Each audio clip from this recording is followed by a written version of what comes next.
All right, so I did a quick short about developing emotional resilience, and I want to talk a minute about it before I go in. So every week, I was saying that I see somebody, lose it, and I first I want to identify, or I want to admit that I am guilty of having meltdowns and outbursts and adult tantrums throughout my life.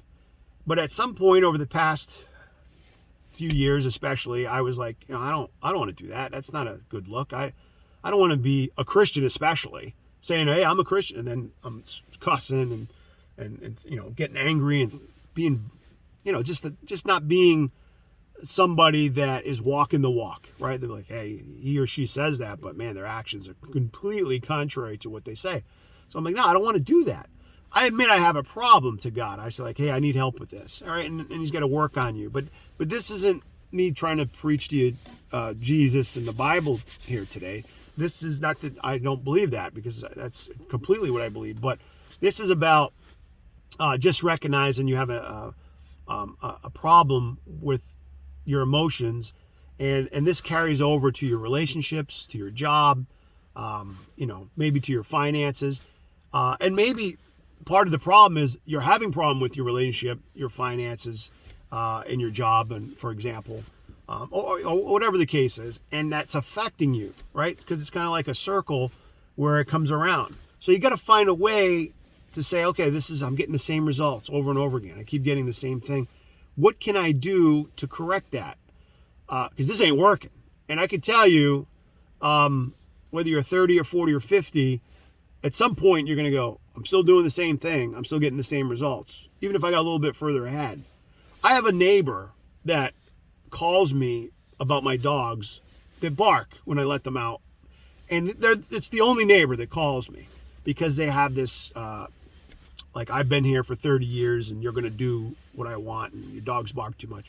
And I don't have a problem with them saying that your dogs bark too much. And I try to be accommodating, but it's the way they come across. Hey, what's your problem? Like, they start yelling and cussing at me. Like, your dogs non-stop barking. Like, and they have this confrontational attitude. And, I don't want to be that guy, where I go, I drive right over their house and it could be a fight, right? Like, who are you talking to like that? That is the old street, Jamie, and I don't want to be that guy. So I go, okay, I apologize. You're right. Let me get the dogs in. What can I? And I listen. And I tell you, every time I do that, and I tolerate the angry neighbor that calls me, they have my cell phone. I get good results, right? They always calm down after they vent out their anger and frustration, whatever that person's going through, where they bring it to me as a result of the dogs. And I just let them talk. Hey, hey, sorry about that. I care. And I'm not giving you some nonsense. I'm just saying, like, I care about you as a neighbor, and I don't want you to be angry and frustrated. What can I do? Well, how about a bark collar? Okay, I'll look into that, a bark collar. How about I put up a fence so they can't see you and bark? I try to come up with solutions, and that kind of diffuses the situation. This is just an example. I've seen somebody at work that has external pressures for various reasons, and one thing will set them off. It's like watching, like what is that saying? The last straw on the camel's back, or the straw that broke the camel's back, or something like that. And you see the weight. It's like it gets too heavy, and I can see it in their face. They start to have like an eruption of emotion, and then all of a sudden they might go off the deep end. They might throw something, break something, bang their fists, say something that is unbecoming of who you want to be. And then the damage is done. And like I said, it damages your relationships. It damages your business. Be it if you work for someone or if you have your own business. People aren't going to want to do business with you for the most part. They're going to avoid it unless they have to.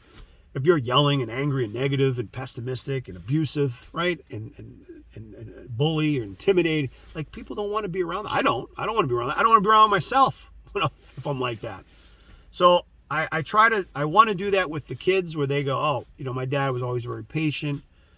Even if I'm not, I want to deal with my stuff myself. And I'm not going to get into all that today about, like, here's the things that you should do to deal with that. I mean, I've talked about in the past, and I'm happy to talk to anybody, because whether you're my child, one of my 4 kids, or a family member, a friend, it doesn't matter if you're a complete stranger. I don't want anyone to suffer unnecessarily, or not.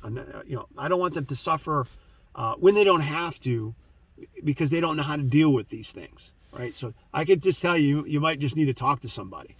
I'm not a psychologist. I'm not a professional. I'm just saying that it's good to talk to someone that you can confide in, that's not going to judge you.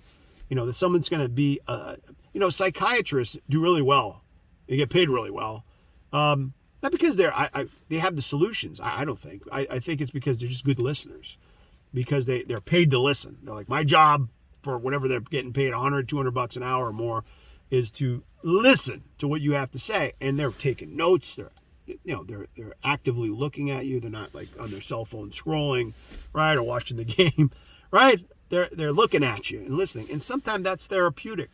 So whether you're a religious person, or or a Christian, and you go to the church and you fellowship with other Christians, or people in your group, or maybe you're in a woman's group or a man's group, maybe you have a good friend or family member that they care about you, and even if they don't have the answers, you can just say, hey, I just need you to listen, and you can let it loose, and you're gonna feel better. Just doing that.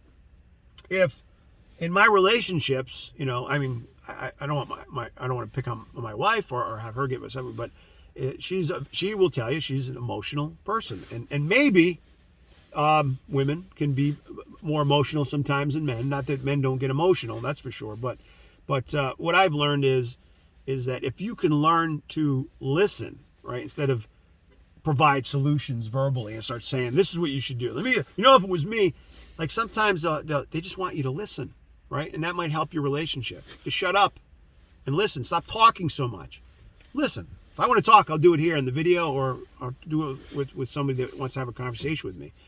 But if there's a customer that is at my business or at my job, or one of my family members or my spouse that needs to let go of this stuff, if you have the emotional resilience, meaning like you're able to take it, right? I'll be getting in the shower. I've been talking about those cold showers. It gets a little easier every day. I do it every day. Take this ice cold shower. I haven't gotten into the ice plunge yet, but I'm going to do it. But I'm developing a resilience to the cold, right? Like it, and I hate it, but I'm like, this is good for me. I can take it. And I can withstand it longer each time. So when someone who's having a hard time can unload all this negative energy, and you can take it, it's helpful to them. When you don't take it personally, you understand, you listen, you offer empathy. It helps you, to offer that, and you become a safe place, for those people.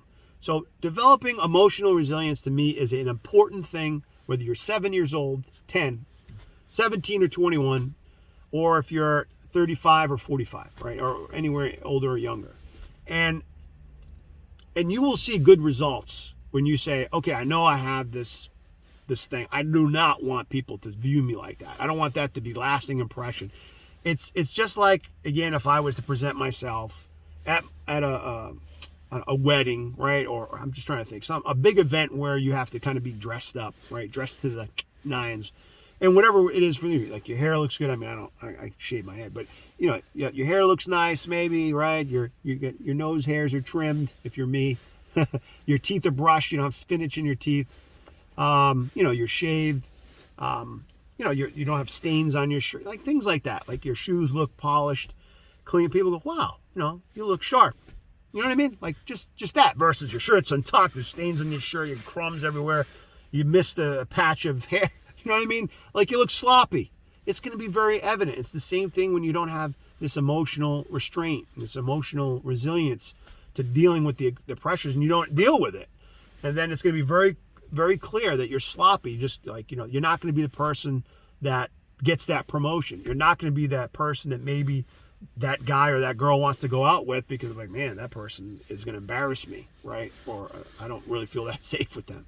Right? I don't mean they're afraid you're going to kill them, but I'm just saying, like, they just might think you're going to kill the vibe, right? They're afraid you're going to embarrass them. They don't want to bring you around or go on a trip with you or do stuff. You know what I mean? And on and on and on. So I know this isn't stocks today or that type of thing, but it is important because this carries over to even when I trade stocks and my portfolio is down or up, regardless of what I'm doing. Like whether you're just an investor that straight up invests for the past 10, 20 years. I have older guys than me, 10, 20 years older than me, that we talk. And they're like, hey, my portfolio is down 20, 30 something percent. But they're not selling. They're not like, oh, I got to get out. Right? They might feel that way, but they've been through enough downturns where they're like, nah, it'll be all right. It'll be okay. I don't need the money right now.